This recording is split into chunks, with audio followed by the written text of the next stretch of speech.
네, 자 여러분 안녕하세요. 저는 마스터프랩에서 케미스트리를 수업하고 있는 사이먼임이고요. 자, 제가 오늘 여러분들께 소개해드릴 강의에 대한 인트로덕션이에요.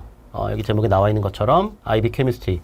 중요한 건 이제 2025학년도부터 여러분들이 보게 되는 시험에 대한 그 강의에 대해서 소개를 해드리도록 하려고 해요. 자, 먼저 일단 새로워졌죠. 그러니까 뭐 계속 이제 뭐 아주 뭐 짧은 기간의 텀은 아니지만 IB는 계속 이렇게 뭔가 변화를 추구해 오긴 했거든요. 근데 과거의 변화에 비하면 이번의 변화는 좀 상당히 조금 주목할 만한 것 같아요. 일단은 전체적인 구조를 완전히 재편성을 했어요. 그래서 이제 과거에는 뭐 이렇게 대주제가 있고 뭐 그 밑에 소주제가 있고 뭐 이런 내용들을 쭉 전개하다가 뭐 토픽도 써보고 뭐 이렇게 했었는데 지금은 아예 전체적으로 틀을 바꿨거든요. 이제 틀을 바꿨다는 건 뭐냐면 항상 제가 이제 수업할 때 그런 얘기를 했었어요. 이제 케미스트리는 물질을 대상으로 그 변화를 다루는 학문이다. 이제 그 본질에 이제 더 가까워진 그러한 구성이라고 볼 수 있는데 일단 기본적으로 전체적인 구조를 이제 물질에 대한 측면과 반응에 대한 측면으로 나눴고요. 이제 그 세부적인 내용들을 쭉 정리를 해줬어요. 근데 이제 가장 중요한 이제 특징들은 뭐냐면은 옵션이 제외됐다는 거거든요. 예전에 우리 여러분들 보시면 뭐 SL, HL 이렇게 있고 이제 공통으로 배우는 내용이 있고 그다음에 이제 옵션이 따로 있었잖아요. 그 옵션에 대한 내용들이 지금 없어졌어요. 근데 그 내용이 그냥 다 없어진 건 아니고 일부 내용은 이제 메인 주제에 이렇게 다 들어가 있어요. 일부는. 그래도 어찌됐든 그런 옵션의 주제가 좀 사라졌기 때문에 학생들이 준비를 함에 있어서는 조금 더 편해질 수 있는 상황은 됐어요. 그런데 그럼에도 불구하고 IB는 여러분들이 이미 알고 계시겠지만 상당히 학습할 내용이 많은 그런 교과 과정이거든요. 그래서 뭐 일단 옵션이 없어진 것 자체는 학생들에게 조금 부담을 줄여줄 수는 있지만 기본적으로 좀 체계화를 좀 더 추구하면서 정말 좀 어떤 하나의 지식 내용이라 할지라도 전체적으로 좀 큰 틀을 이해하고 세부적인 내용까지도 연계할 수 있는 그런 능력을 좀 요구하는 게 아닌가 이렇게 보여져요. 이번에 제가 이제 새롭게 이제 여러분들께 제공해 드리는 강의는 2025년도부터 여러분들이 보게 될 시험의 기준에 정확하게 딱 맞춘 그런 강의라고 볼 수 있고요. 전체적인 구성도 이렇게 그 IBO에서 제시하는 실라버스의 순서 그대로 했었어요. 그러니까 뭐냐면 사실은 이제 제가 뭐 이렇게 강의를 찍다 보면 수업하는 사람의 입장에서 이런 내용과 저런 내용들을 이렇게 묶어서 설명하는 게 조금 더 용이할 때가 있거든요.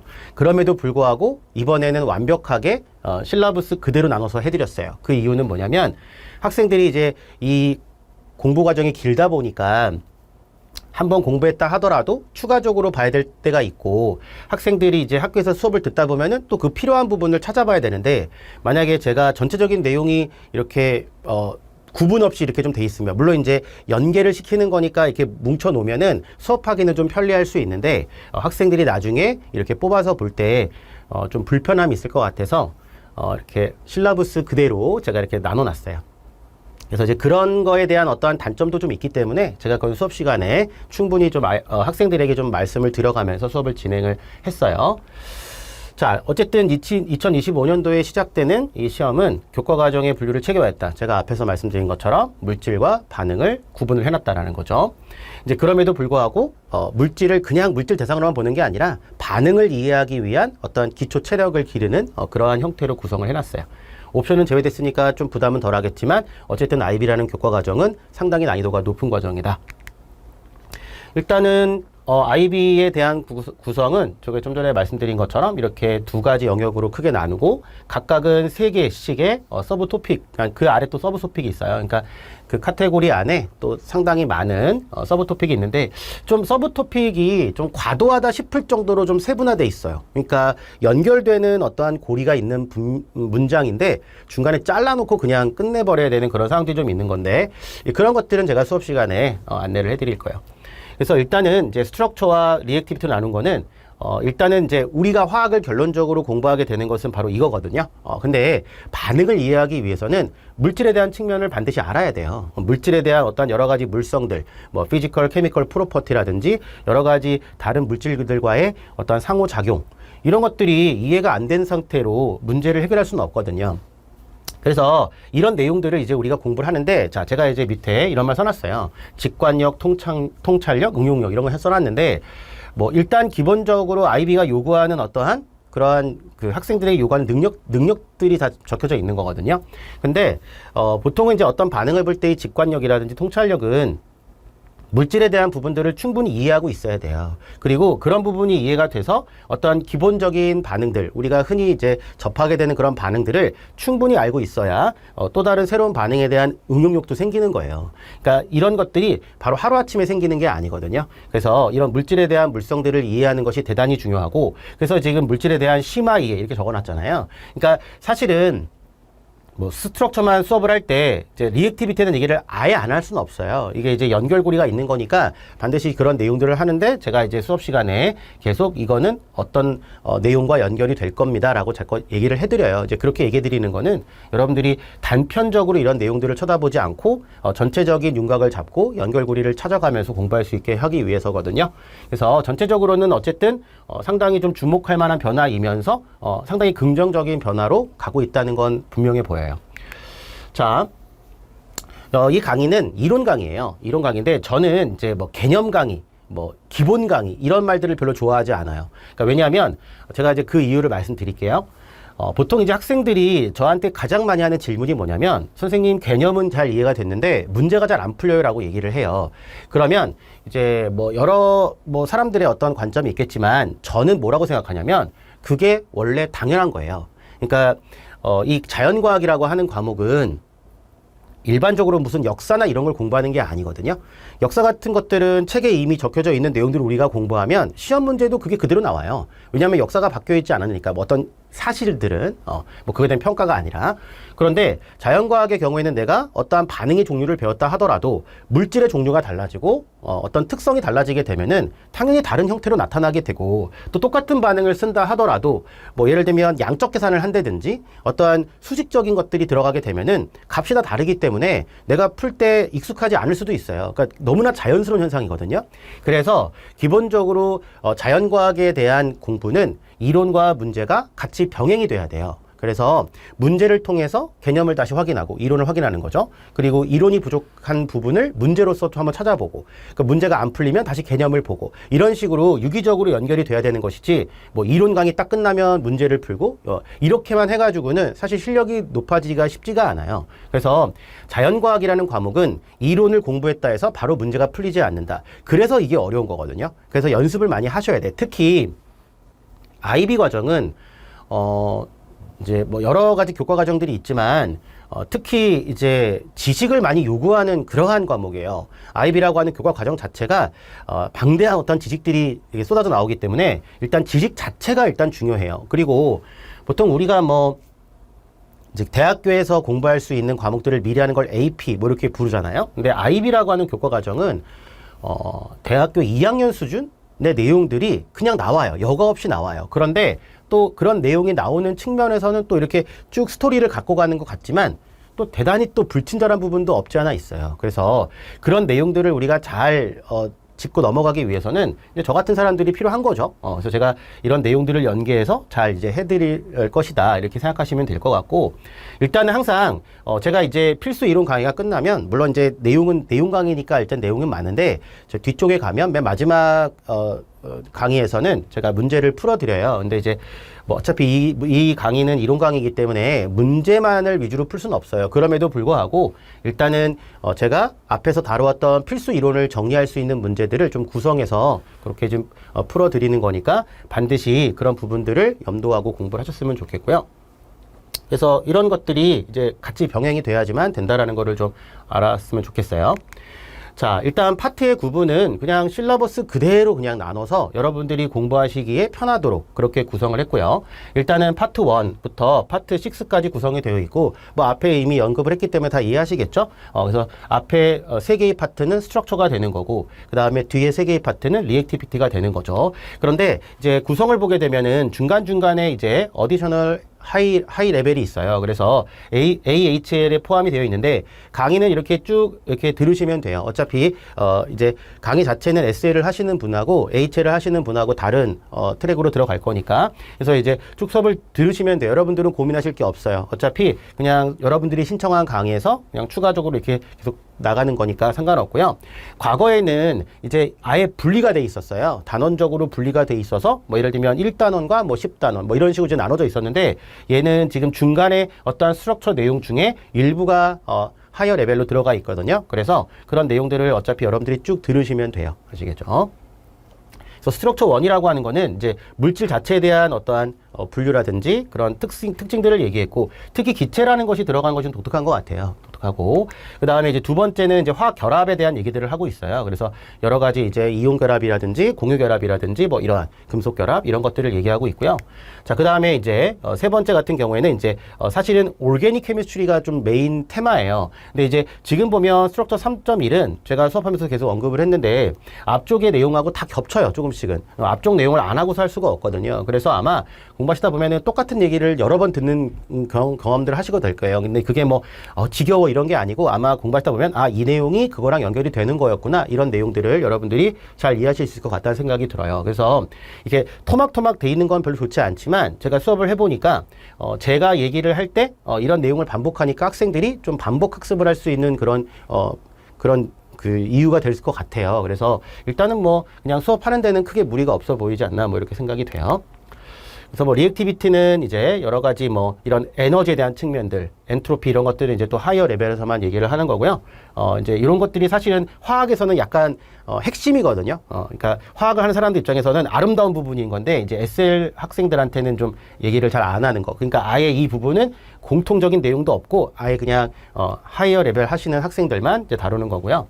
그 다음에 이제 뭐 반응 평형이라든지 케미컬 이퀄리브리엄이라든지 리액션 키네틱스 같은 그런 내용들이 여기 나와 있어요. 그래서 얼마나 빨리 되느냐는 속도에 대한 개념이고 얼마나 많이 진행해야 할 거냐 이런 것들은 이퀄리브리엄 관계거든요. 뭐 두 개를 상당 부분 엮어서 볼 만한 내용은 많지 않아요. 그럼에도 불구하고 보통은 속도하고 평의 관계를 잘 보거든요. 그래서 그런 내용들이 같이 있는 거고 그 다음에 세 번째는 이제 학생들이 가장 힘들어하지만 또 이제 가장 중요한 단원들인 애시드 베이스하고 일렉트로 케미스트리 그리고 이제 이쪽은 이제 올게닉 케미스트리에서 뭐 이걸 이렇게 나눴다고요? 보통 이제 IB는 통상적으로 쓰는 표현을 좀 안 좋아하는 것 같아. 여기 보면 이게 이제 라디칼 반응이고요. 이게 이제 극성 반응이라고 하는 폴라리티가 있는 반응인데 그렇게 나눠놨어요. 그래서 전체적으로 보면은 이제 유기화학, 올게닉 케미스트리까지 다루고 있고 IB는 전 세계에 있는 모든 교과과정, 고등학생을 다루는 교과과정 중에서 올게닉 케미스트리가 가장 심화되어 있는 그런 교과과정이에요. 그래서 좀 내용이 어렵지만 그래도 어쨌든 우리가 해야 되는 해결해야 되는 부분이기 때문에 열심히 하시기를 제가 부탁드릴게요. 자, 우리가 이제 이렇게 뭐 제가 강의를 이제 이런 전체적인 내용을 소개해드렸는데 그러면 여러분들이 저는 열심히 잘 찍었으니까 여러분들이 이제 공부를 하실 때 어떻게 하는 게 효과적일까를 이제 말씀드리고자 하는데 일단은 항상 복습은 좀 누적적으로 하시는 게 대단히 중요해요. 왜냐하면 여기 적어 놓은 것처럼 IB는 좋은 프로그램은 분명하거든요. 근데 지식이 막 되게 토막화돼 있어요. 절편화돼 있어서 이 내용과 이 내용이 원래 연결고리가 있는 건데 막 이렇게 끊어져 있거든요. 끊어져 있는 게 어떤 주제를 얘기한다는 측면에서는 상당히 좀 우리에게 알려주는 바가 크겠지만 이게 나눠져 있으면 정작 연결해야 될 것들이 연결이 안 되고 실제로 문제가 나올 때 연결해서 냈는데 그 고리가 안 살아 있으면 사실 좀 해결하는데 어려움이 있어요. 그래서 이런 부분들을 좀 해결하려면은 앞에서부터 쭉 누적적으로 학습을 하는 것이 대단히 중요하고 그리고 기본적으로 복습은 그렇게 하시는 거예요. 그죠? 그래서 이렇게 하시면 되고 그 다음에 개념 강의 다음에는 이제 파트별로 리뷰 퀘스천을 이제 풀어 드릴 건데 그 문제를 푸는 강의를 보시기 전에 반드시 여러분들이 먼저 푸시고요. 그 다음에 강의 노트를 완벽하게 자기만의 것으로 소화한다. 이제 이런 게 있어요.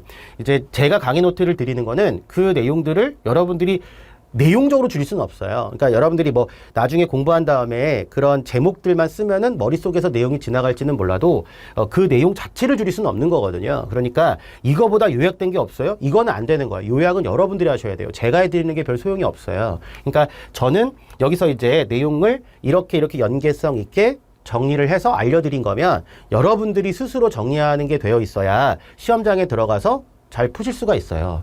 아시겠죠? 그래서 이제 완성이 되면 여러분들이 이제 키워드 하나로 관련 내용을 좀 줄줄이 연결한다. 그러니까 보통 여러분들이 IBO 실러버스 보시면 아시겠지만 이제 표 테이블을 보면 왼쪽에 스트럭처에 대한 내용이 있고 오른쪽에는 케미컬 리액티비티에 대한 얘기가 있어요. 근데 그런 것들이 이렇게 유기적으로 다 연결이 돼야 돼요. 그리고 뭐 이 내용이 뭐 스트럭처 1에 대한 내용은 1.1에 대한 내용은 리액티비티에 어디에 관련돼 있어. 그러니까 그런 것들을 제가 다 감안하고 수업을 해드린 거거든요. 그러니까 여러분들이 그런 것들을 연계를 하는 연습을 반드시 하셔야 돼요.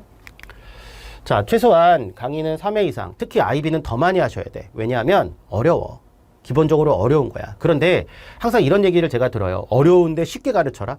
그런 건 없어요. 어려우면 어렵게 가르칠 수밖에 없어요. 무슨 말씀이냐면 어려운 내용을 제가 풀어 설명해 드릴 수는 있지만 아무리 풀어도 어려운 건 어려운 거예요. 그러니까 그 내용을 내가 쉽게 공부했는데 남들보다 좋은 성적을 얻을 수 있다? 그런 건 세상에 존재하지 않아요. 그러니까 어려운 건 인정해야 돼. 그러니까 부단한 노력을 해야 된다. 또 하나는 아무리 어려워도 열심히 하는 자가 못할 정도의 교과 과정은 아니에요. 물론 어려워요. IB가 다른 교과 과정에 비하면 상당히 심화되어 있지만 그럼에도 불구하고 열심히 공부하는 고등학생들이 해결하지 못할 정도의 수준은 아니라는 거야. 그러니까 열심히 하셔야 되고 동영상 강의의 장점이 있잖아요. 그죠? 여러 번 볼 수 있고 또 뭐 후루룩 할 수도 있는데 제가 이번에 강의를 찍다 보니까 제가 상당히 말을 빨리 했어요. 그래서 아마 더 빨리 하면 대단히 불편함이 있을 수 있기 때문에 이제 그냥 보셔도 아마 될 것 같긴 한데 수강 횟수가 증가하면 일단 빨라진다는 거는 내가 뭐 빠르게 배속을 돌린다는 느낌이 아니고 이해하는 어떤 속도, 그러니까 내가 이 다음에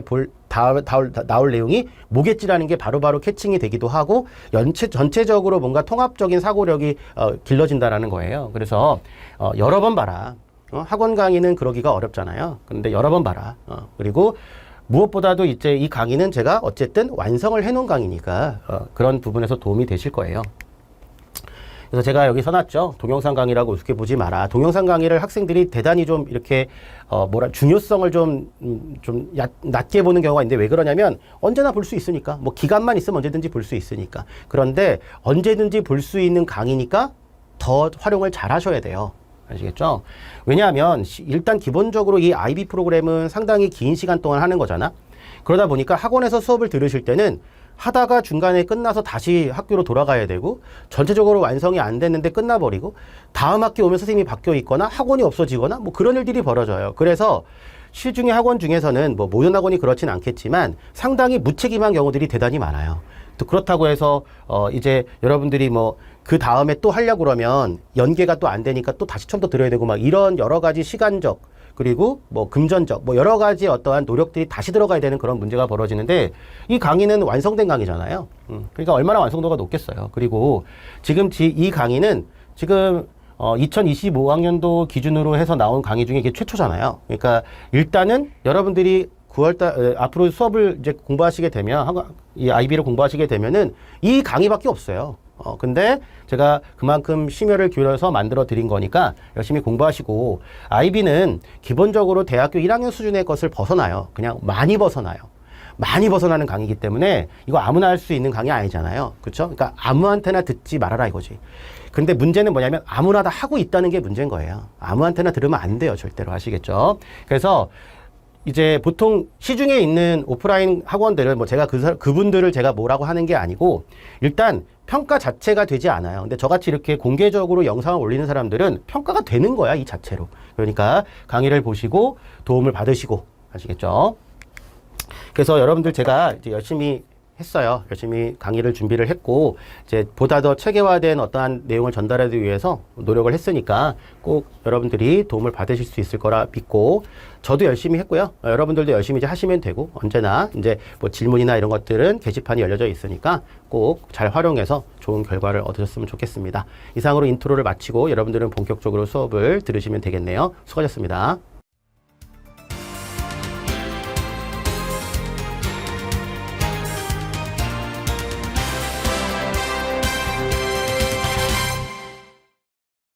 네, 자 여러분, 우리 1.3 일렉트론 컨피규레이션에 대해서 보도록 하겠습니다. 지금 우리는 물질을 다루고 있는 중인 거고요. 자, 일단은 우리가 이제 앞에서부터 쭉 해온 거를 정리해 보면 뭐 이런 거잖아요. 물질을 어떻게 분류하느냐, 아주 그 매크로스코픽하게, 그러니까 벌크하게 그냥 나누는 거죠. 그랬다가 이제 어텀을 구성하는 입자들을 봤어요. 그리고 나서 이제 조금 더 들어가는 거예요. 어떤 걸 들어가냐면 그 어텀에는 이제 일렉트론이 있는데 그 일렉트론이 여러 가지 케미컬 리액션과 관련돼 있어요. 뭐 기본적인 어떠한 물질 자체의 안정성에도 이제 관련이 되어 있고, 뭐 안정성에 관련돼 있다라고 하는 거는 반응성에도 관련이 있다라고 볼 수 있는 거예요. 우리가 보통은 이제 화학적으로 얘기할 때 불안정해 이렇게 표현하지 않아요. 잘 뭐 unstable에 뭐 그런 excite 이런 표현을 쓰긴 하지만 기본적으로 이제 우리가 리액티비티를 얘기할 때는 뭐 반응성이 좋아 이런 식으로 표현을 더 많이 하거든요. 뭐 unstable에 이런 표현을 안 쓴다는 얘기는 아니지만, 그럼 또 어떤 애들의 경우에는 뭐 inert에 뭐 리액티비티가 없어 이렇게 표현하지 않고요. stable에 이런 표현을 써요. 그러니까 좀 상대적으로 좀 이렇게 긍정적인 표현으로 많이 쓰거든요. 그러니까 두 용어가 그렇게 어떻게 쓰냐에 따라서 쓰임새가 좀 다른 거니까 그렇게 이해를 하시고, 일단은 일렉트론을 배울 건데 제목이 지금 일렉트론 컨피규레이션이잖아요. 그런데 일단 처음에 배우는 게 일렉트로마그네틱 레디에이션이에요. 그럼 이게 뭐냐 이거지. 갑자기 일렉트론을 배우는데 일렉트로매그네틱 레디에이션을 줬어. 우리나라 말로 하면 이게 뭐 전자기 복사라고 하는 건데요. 일단 이제 본질은 뭐냐면 빛이에요. 라이트를 우리는 일렉트로마그네틱 레디에이션 이렇게 불러주면 돼. 근데 그럼 이 일렉트로마그네틱 레디에이션이 뭐냐? 어떠한지 공간을 전기장이라는 거는 electric field예요. 그래서 electric 에너지가 힘을 미치는, 뭐 electric force가 힘을 미치는 공간, 그런 걸 우리가 electric field라고 하고요. magnetic field는 뭐야? 그러면 자석과 같은 힘, 그죠? 그래서 이제 magnetic force들이 작용하는 그런 공간의 영역을 우리는 magnetic field라고 불러요. 그런데 그럼 여기 보면은 지금 electromagnetic radiation이라 했으니 두 가지가 다 있다는 뜻이겠죠. 그죠? 그래서 electric radiation과 electric field와 magnetic field가 같이 오는 거예요. 근데 지금 보면은 여기 이제 이러한 electromagnetic radiation의 소스가 있고, 여기 보게 되면 magnetic field가 이렇게 칠판면과 나란하게 되어 있고, 그 다음에 여기 좀 연두색인가요? 요 색깔, 분필 색깔이랑 같은 색으로 되어 있는 애가 지금 magnetic field에, electric field에 해당하는 건데, 얘는 지금 칠판면을 이렇게 잘라서 이렇게 들어가 있죠. 그러면 이 두 개가 90도의 각도를 이루고 있다라는 거죠. 그런데 우리 이제 이런 거 많이 봤어요. 이거 웨이브라고 하는 거잖아요.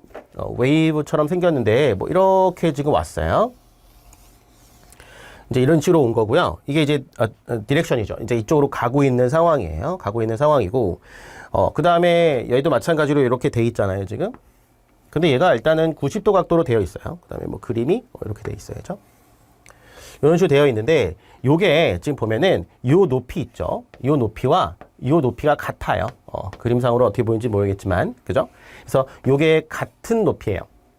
그래서 우리가 amplitude라고 하는데, 우리가 이제 진폭이라 부르는 거거든요. 진폭이 같고요. 그 다음에 같은 시간 동안 같은 거리만큼을 가요. 이런 걸 이제 우리가 period, 뭐 시간적인 거, 한 포인트를 지나는 웨이브의 개수는 이제 우리가 wave number, 또는 이제 frequency라고 하잖아요. 그러니까 그런 것처럼 모든 게 똑같고요. 파동에 관련된, 웨이브와 관련된 여러 가지 성질들은 같고, 다만 이렇게 수직으로 이제 모양을 이루면서 이제 직진하는 그러한 형태를 우리가 이제 electromagnetic radiation이라고 하는 거거든요. 그러면 사실 electromagnetic radiation이라고 하는 내용은 사실 물리학에서 많이 다루는 소재예요. 그러니까 뭐 화학에서는 아예 안 다루느냐? 아니, 다뤄. 언제 다루냐면 이렇게 원자의 세계에서 다뤄.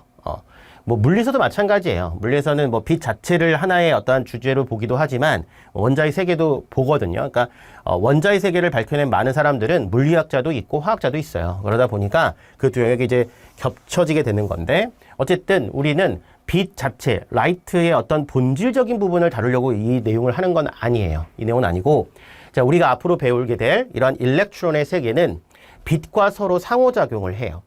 그래서 이러한 전자와 빛 간의 상호작용, 그런 것들을 우리가 이해하기 위해서, 그런 것들이 이제 여러 가지 에너지 레벨이라든지 그런 상황과 관련돼 있거든요. 그래서 그런 내용들을 여기서 배우는 거고, 또 하나는 현대적인 원자 모형, 모던 어토믹 모델이라고 하는 거는 이제 전자를 어떤 wave-like property, 뭐 물론 파티클이에요. 일렉트론이라고 하는 어떤 무슨 온 이렇게 붙어 있는 거 있잖아요, 여러분들. 뭐 뉴트론, 프로톤, 뭐 이런 것들이 붙어 있는 온으로 끝난 애들은 다 입자를 얘기하는 거예요. 그런데 이러한 입자의 세계지만 기본적으로 일렉트론이 웨이브-like한 프로퍼티를 갖고 있고 그런 어떤 방정식들이 있어요. 슈레딩거 방정식 같은 그런 방정식을 풀어서 전자 운동을 기술하게 되거든. 그러니까 기본적으로 우리가 웨이브에 대한 어떤 기본적인 것들은 좀 알아야지만 그 말이 그렇게 해도 뭐 얘기가 되는구나. 아주 본질적인 건 다를 수도 없어요. 그건 우리 범위도 아니고 이제 기본적으로는 그러하다는 거예요. 그랬을 때 여기 보면은 일렉트로마그네틱 레디에이션은 뭐를 얘기하느냐? 일렉트로마그네틱 필드 두 가지가 같이 있는 그런 웨이브를 얘기하는데 이때 이제 여기 보게 되면 일렉트로마그네틱 스펙트럼 있죠? 여기 보니까 뭐 라디오 웨이브, 마이크로웨이브 우리가 지난번에도 제가 몰레큘의 회전, 로테이션과 관련돼서 얘기했던 것 같고 인프라레드는 뭐 적외선이라고 하는 거예요. 우리 열선이라고 하는 거예요. 그다음에 비저블 라이트는 우리가 이제 시각을 성립하게 해주는 파장대인 거죠. 우리의 이제 시세포들이 기본적으로 비저블 라이트를 감지할 수 있는 거죠.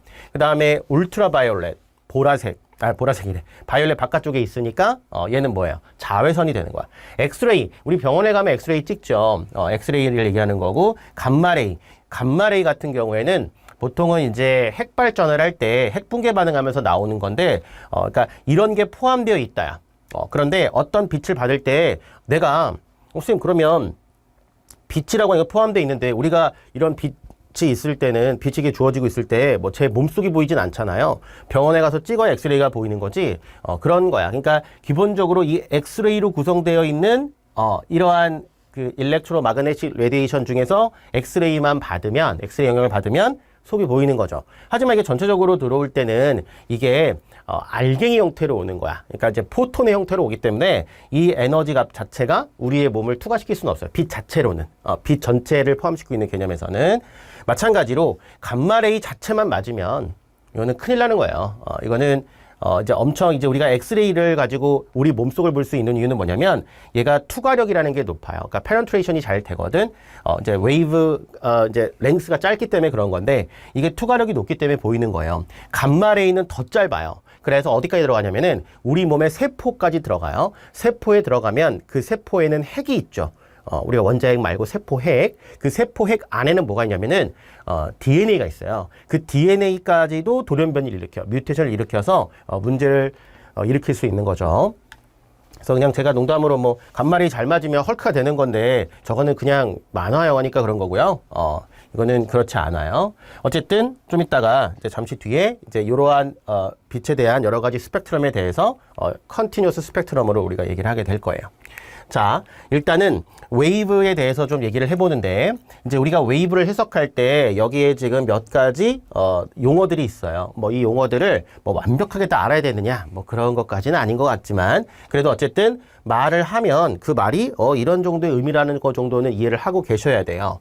자, 일단은 뭐 그림을 보고 한번 얘기해 볼게요. 여기 보시면 일단 요 아래쪽 왼쪽에 보면은 웨이브 랭스라는 게 있죠. 웨이브 랭스라고 하는 거는 여기 모양이 지금 요렇게 같죠. 웨이브가 이렇게 이걸 우리가 한 번 이제 진동을 했다. 바이브레이션을 한 번 했다라고 얘기하는 건데 이제 우리가 이거 위상이 같다 그래요. 그러니까 위상. 앞으로 얘는 내려갈 위치죠. 앞으로 여기는 내려갈 거죠. 왜냐하면 올라갔다가 내려갈 거니까 이런 식으로 이렇게 최고점에 해당하는 요 위치부터 이웃한 위치까지를 이제 우리가 wave length라고 부르는데 한번 데피니션을 볼까요? The distance between two corresponding points in a wave 돼 있어요. 그러니까 같은 지점이어야 돼. 그래서 for example between the midpoint 뭐 중간이든 아니면 뭐 이제 뭐 꼭대기든 뭐 아무튼 뭐 그 같은 위치를 갖고 있는 포지션의 어떠한 이웃한 거리를 우리는 웨이브 랭스라 부른다는 거야. 그러면 웨이브 랭스가 긴가 짧은가 이런 거 얘기할 수 있죠. 이거는 거리기 때문에 미터 단위로 나올 수 있어. 뭐 센티미터도 되고 어쨌든 길의 단위로 얘기하면 되는 거고요. 보통 웨이브 랭스를 이렇게 람다라고 써요. 람다라 표시를 하는 거고요. 그 다음에 이제 여기 보시면 피리어드가 있어요. 피리어드는 이제 한 지점을 파동이 웨이브가 한 번 지나가는 데 걸리는 시간이야. 그러니까 파동이 처음에 여기서 시작을 했어요. 그 점을 시간을 0이라. 네, 자 여러분 계속해서 공부를 한번 해보도록 하죠. 자, 1.4.6이고요. 아보가드로에 대한 법칙이 나왔어요. 뭐 물론 이제 그 가스에 대한 여러 가지 얘기들은 또 다시 하게 되겠지만 기본적으로 어떠한 양적 관계를 얘기함에 있어서 아보가드로 넘버가 매우 중요하잖아요, 우리가.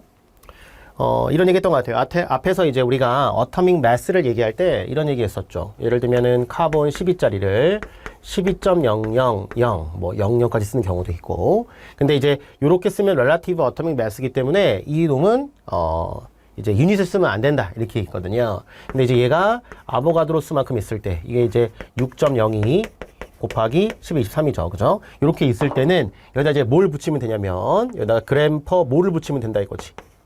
실제로는 이만큼의 개수가 있을 때는 12.0 그램 퍼 몰이 된다. 이런 뜻인 거야. 되겠죠? 자, 그러면 이렇게 이제 아보가드로스 넘버가 나오게 된 여러 가지 이제 뭐 이유가 있겠죠. 그죠? 이제 과학적 연구하다 이렇게 나오게 됐는데, 자, 일단은 이제 첫 번째 게이리 삭스 로라는 게 있어요. 이거는 뭐 우리말로는 이제 기체 반응의 법칙이라고 부르는 건데, 자, 이게 어떤 거냐면은 이제 실험을 쭉 해본 거예요. 뭐 이제 여러 가지 법칙들을 보게 되면은 뭔가 논리적으로 막 접근해서 얻어낸 그러한 법칙들도 있지만, 여러 가지의 어떠한 상황들을 정리해서 주는 경우도 있어요. 자, 대표적인 그런 법칙에 대한 얘기고, 여기 보면은 the volume of two reacting gases 이렇게 돼 있죠. 그러니까 반응하는 두 기체는 여기 뭐 이렇게 이런 표현이 또 있네요.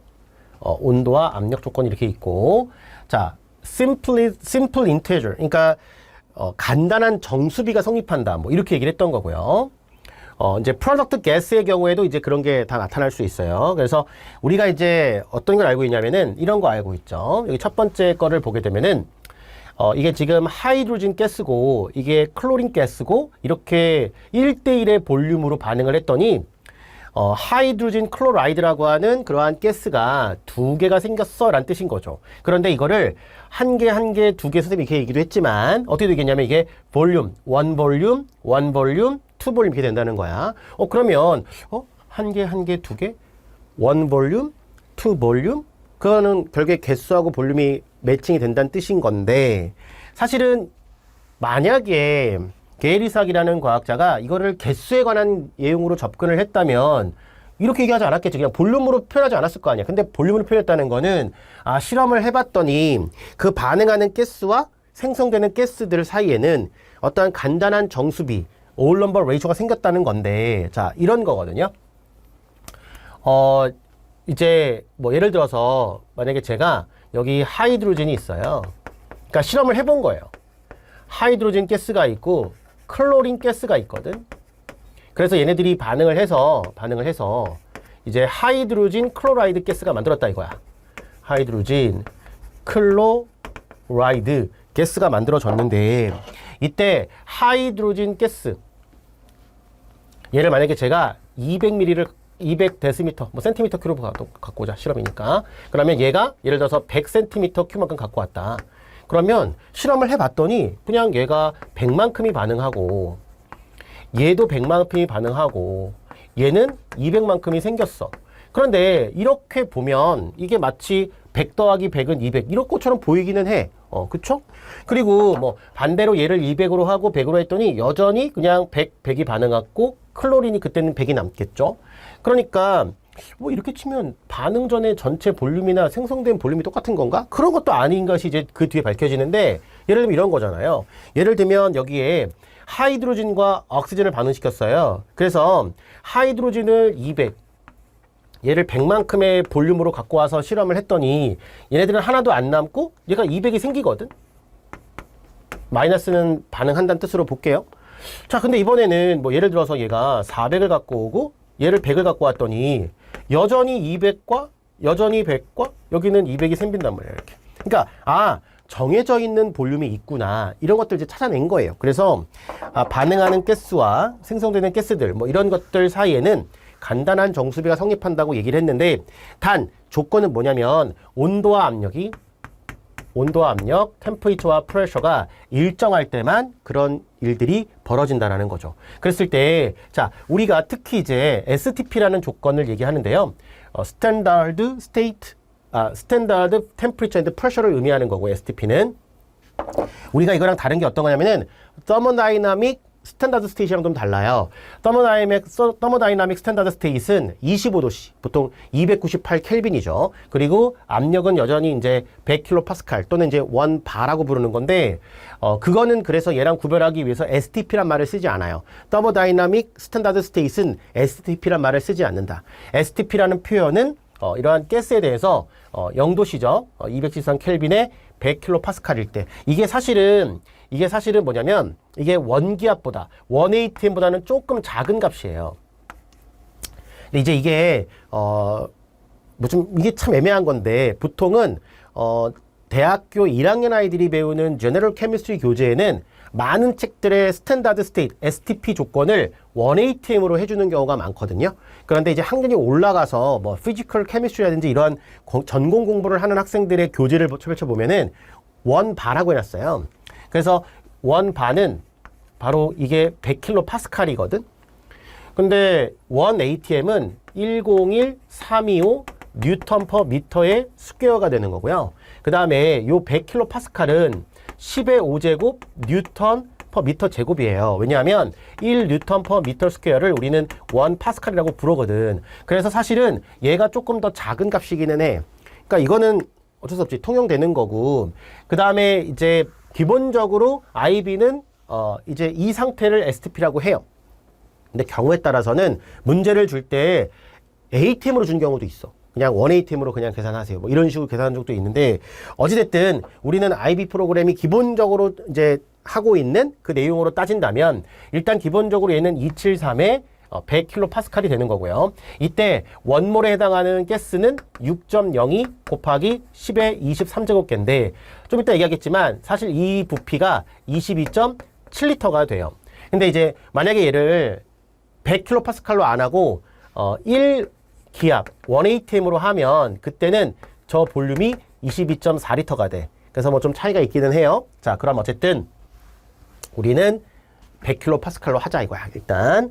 자, 그랬을 때 원몰의 가스는 22.7 데시미터 큐브에 해당한다라는 건데, 자, 이 말은 여기서부터 출발한 건 아니야. 자, 제가 이제 써드린 건 이거 위에 거는 게이리삭스 로를 그대로 표현한 거고, 지금 온도랑 압력이랑 뭐 개수랑 볼륨이랑 이런 관계를 얘기한 사람은 아보가드로예요. 그래서 아보가드로가 어떤 얘기를 했냐면은 equal volume of gases at same temperature and pressure 이렇게 돼 있어요. 자, 우리 중요한 단어들을 한번 밑줄 쳐볼게요. temperature와 pressure가 같을 때 contain the same number of particles 돼 있죠. 그죠? 요게 바로 뭐냐면 몰레큘이라는 개념이 담고 있대. 여기는 뭐야? equal volume이네. 자, 그런데 여러분들이 아마 뭐 이게 IB 프로그램 하기 전에 케미스트리를 좀 했었을 테니까 거기서 이제 어떤 내용들을 우리가 이제 봤었냐면은 아이디얼 가스 로우 이런 것들을 보신 적이 있을 거예요. 그런데 아이디얼 가스 로우는 뭐 스트럭처 1.5거든요. 그건 뒤에서 이제 할 거고. 자, 근데 어찌됐든 자, 이런 이퀘이션이 있죠. 이거를 아이디얼 가스 로우라고 부르는 거야. 부르는데 이때 여기 보면 이게 뭐냐면 프레셔예요. 그러니까 여기 지금 체킹 한번 해보죠. 그 다음에 볼륨이 있어요. 볼륨 있으니까 여기 볼륨 있죠? 여기 체킹해보고. 자, 그 다음에 요 n이라고 하는 게 결국에는 number of particle이에요. number of particle인데 우리는 6.02 곱하기 10의 23제곱계를 뭉뚱그려서 원몰이라 부르는 거죠. 그러니까 일단 몰 넘버 들어가 있는 상황이고. 자, 그 다음에 뭐 있어요? 여기 보니까 temperature 이렇게 들어가 있는 거예요. 자, R이라고 하는 건 가스 컨스탄트로서 나머지 관계성을 이제 찾아내는 과정에서 얻어낸 어떤 그 프로포셔널한 컨스탄트가 되는 거거든요. 그러니까 요거는 우리가 어떤 가스에 대해서 설명을 할 때 전체적인 계산을 할 때는 들어가는 값이지만 이 R에 의해서 뭐 다른 성분들을 설명하거나 그러지 않는다는 거지. 그러니까 가스가 갖고 있는 기본적인 성질들은 P, V, N, T로 설명이 되는 거고 이런 값들을 계산을 할 때 그때 R 값이 표현이 된다는 거예요. 되겠죠? 자, 그러면 아보가드로의 법칙은 처음부터 나왔던 건 아니고 아보가드로의 가설이 있어요. 이렇게 가설을 했고 이때 여기 보니까 이런 말이 있거든. Regardless of their chemical nature and physical property 돼 있는데 이게 무슨 말이냐면은 기체의 종류에 상관없이 모든 기체는 다. 여러분들 아마 이러한 PV 꼴 nRT의 이퀘이션을 쓸 때 뭐 하이드로젠 가스는 쓸 수 있고 옥시전 가스는 못 쓰고 나이트로젠 가스 쓰고 뭐 이렇게 배우진 않았을 거잖아요. 그죠? 그래서 얘는 그냥 그 가스가 무엇인지는 하나도 중요하지 않아. 네, 자 여러분 계속해서 내용을 살펴보도록 하죠. 자, 일단 우리가 이제 앞에서 이제 이온이 형성되는 과정들에 대한 얘기를 했었는데, 우리가 이제 이번 그 스트럭처에 대한 얘기들을 쭉 다루는데, 있어서 이제 본딩에 대한 부분들을 크게는 이제 코베일런트 본드와 아이오닉 본드 뭐 이렇게 두 가지로 배우시면 돼요. 물론 이제 뭐 메탈릭 본드라고 하는 게 있지만 그건 이제 엘리먼트 수준에서 이제 얘기를 하는 거고, 또 이제 그 이후에 이제 또 저 뒤에 가면은 또 이제 다른 얘기들을 또 할 수 있어요. 그러니까 기본적으로 이제 우리가 그 옥텟 룰 이런 관점에서 이제 바라볼 수 있는 그러한 케미컬 본딩은 아이오닉 본드와 코밸런트 본드가 될 수 있는데, 아무래도 이제 그 아이오닉 본드가 더 심플하긴 하거든요. 내용을 설명할 때는. 그래서 아마 이제 구성을 좀 앞쪽에 하지 않았나 싶긴 한데, 자, 일단은 뭐 일렉트로 네거티비티 뭐 이런 개념들이 사실은 그 뭐 퓨리시티에 해당하는 그런 부분들이에요. 그래서 저 뒤쪽에 다시 있는데, 그것도 이제 그거는 이제 코밸런트 본딩을 얘기할 때 다시 한번 또 얘기를 하게 될 거예요. 자, 그런데 이제 일렉트로 네거티비티라고 하는 건 뭐냐면은 코밸런트 본드가 이제 형성이 되잖아요. 만약에 어떤 어텀들이 서로 이제 일렉트론을 쉐어링해서 결합을 형성하게 되는데, 그때 이제 결합을 형성하게 되면은 그 일렉트론이 딱 정확히 두 어텀 사이에 가운데 딱 존재하는 게 아니고요. 실제로는 이제 어떤 특정 어텀이, 그러니까 엘리먼트죠. 서로 다른 종류라고 했을 때 특정 엘리먼트가 전자쌍, 그러니까 쉐어링 되어 있는 일렉트론 페어를 좀 더 자기 쪽으로 끌고 가는 그런 성질들이 있어요. 이제 그런 것들을 이제 우리가 일렉트로 네거티비티라 하는데, 그럼 이 일렉트로 네거티비티라는 개념은 우리가 이제 나중에 다시 한번 또 배우겠지만, 기본적으로 여러분들이 앞으로 일렉트로 네거티비티가 어떤 관점으로 활용되는지만 잠깐 제가 알려드릴게요. 첫 번째는 이제 어떠한 이제 폴라리티 오브 본드예요. 그러니까 어떤 본드가 있을 때 뭐 일렉트론이 뭐 어떤 쪽으로 끌려가 있다라는 거죠. 그러니까 두 어텀 사이에 일렉트론이 정확하게 가운데 있는 게 아니고 어디론가는 끌려가 있어, 뭐 이런 뜻으로 보시면 돼요. 그래서 이제 물론 이제 폴라리티 오브 본드에 대한 폴라리티를 보고 나중에 이제 VSEPR 베일런스 쉘 일렉트론 페어 리펄전이라는 개념을 가지고 이제 전체적인 몰레큘의 어떤 폴라리티를 이제 볼 수가 있어요. 그 다음에 이제 이러한 관점을 이제 여러분들이 무엇을 잘 아실 수 있냐면, 리독스 반응을 이해하는데 매우 중요해요. 리독스 리액션은 이제 억시데이션과 리덕션을 이제 합한 말이고요. 일렉트론의 어떤 트랜스퍼에 대한 얘기를 하는 거거든요.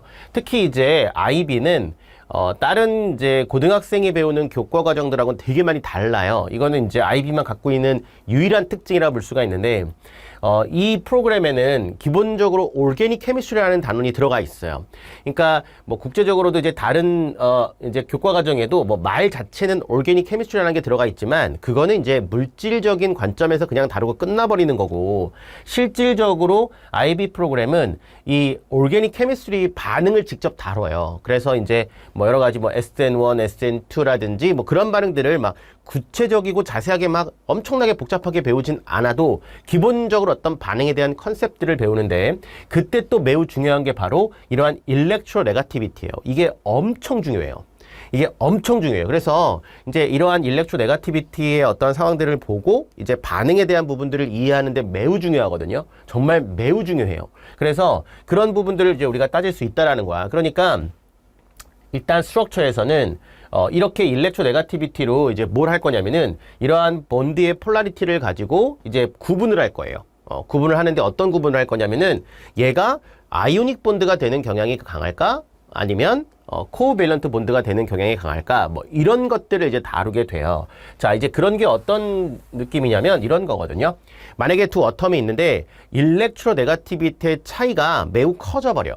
그러면은 이게 이제 서로 공유, 쉐어링을 해가지고 뭔가 결합을 한다기보다는 우리가 앞에서 소듐에서 뭐 클로린으로 전자가 넘어갔잖아요. 그러니까 그런 현상이 벌어진다는 거야. 그런데 주로 여러분들이 여기서 보시면 아시겠지만 이 메탈류들에 해당하는 애들은 일렉트로 네거티비티가 작아요. 그러니까 어떤 결합이 형성이 될 때 기본적으로 일렉트론을 가져가려는 것보다 조금은 덜 가져간다 이거죠. 다른 넌메탈에 비해서. 그러니까 기본적으로 제가 계속 얘기하고 있는 거지만 이러한 일렉트로 네거티비티 이런 것들도 다 기본적으로는 다 상대적 개념이 들어가 있어요.